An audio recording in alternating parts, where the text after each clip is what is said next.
And these areas, people who have been living in these areas, instead of trying to talk to them, there are laws in this country that in areas where Adivasis live, their consent has to be taken before they are displaced and moved to another area with adequate compensation. Even if they are given adequate compensation, even if they are given rehabilitation, you cannot move Adivasi populations from the land that they have been occupying without seeking their consent.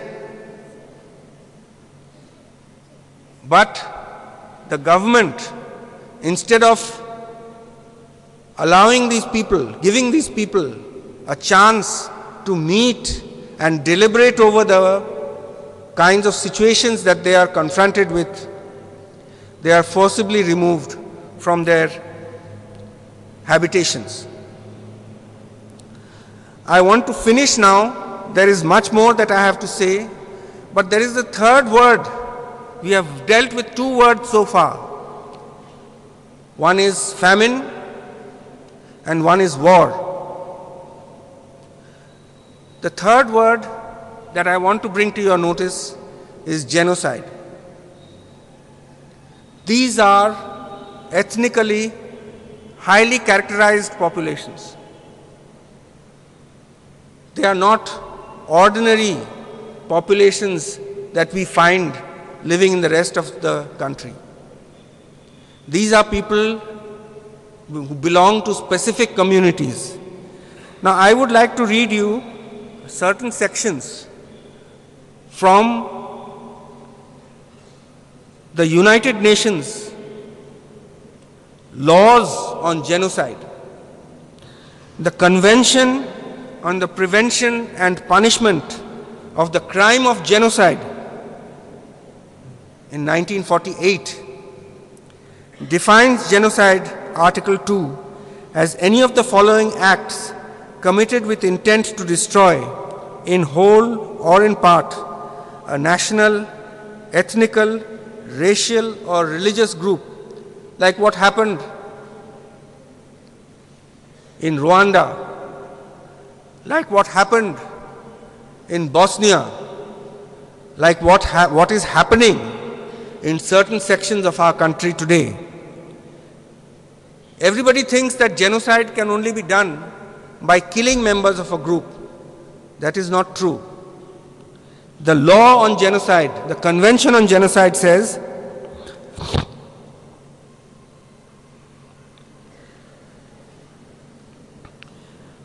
the following, any of the following acts: A, killing members of the group; B, causing serious bodily or mental harm to members of the group, bodily or mental harm; C, deliberately inflicting on the group.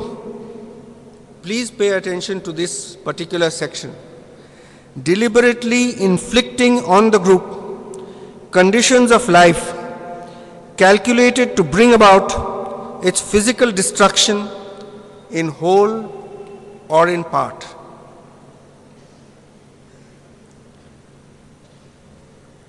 I want to argue before you, I want to place before you the idea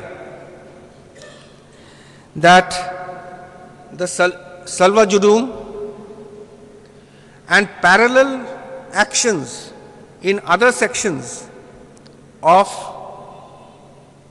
the country by governments and by the paramilitary forces is bringing about a situation in these ethnically restricted areas where the Indian government and the state governments can be accused with justification of deliberately inflicting on these groups conditions of life calculated to bring about its physical destruction in whole or in part.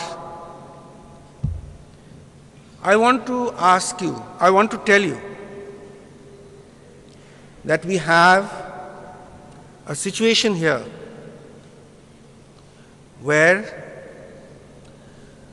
the conditions of life that existed in certain parts of India in the time of Swami Vivekananda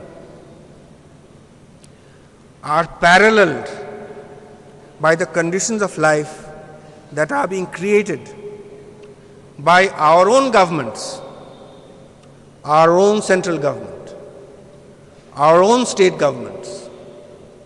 We do not, as human rights organizations, we do not condone any violence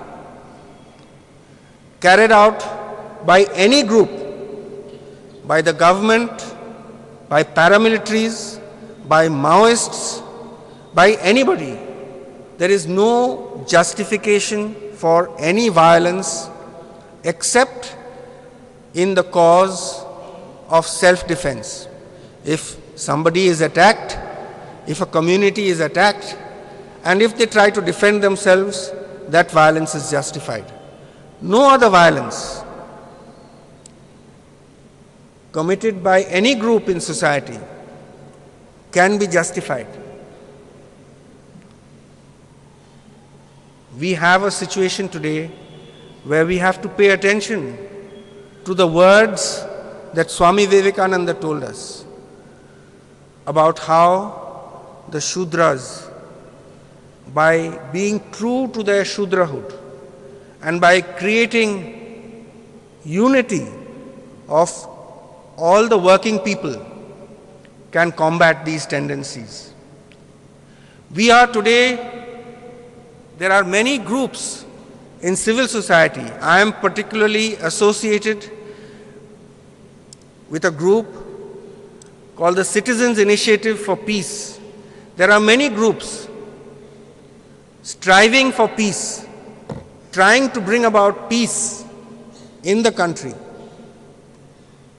But the peace cannot be a peace of the graveyard. The peace has to be a peace with justice, a peace in which all the people can thrive together and bring about a new country as part of a new world. Thank you very much.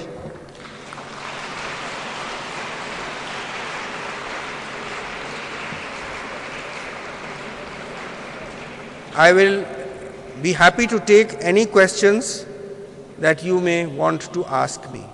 Thanks to all of you for listening so patiently to me. I am very grateful to the Ramakrishna Mission for inviting me to this program and for allowing me to speak and to put my views before you. I will be happy to take any questions that you may see.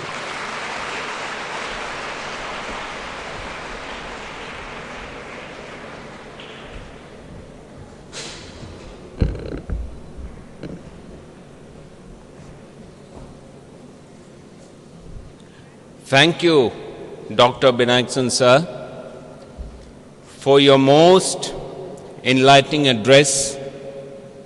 I don't know how many of you are aware that Dr. Binayak Sen is working in the most backward areas of India against all odds.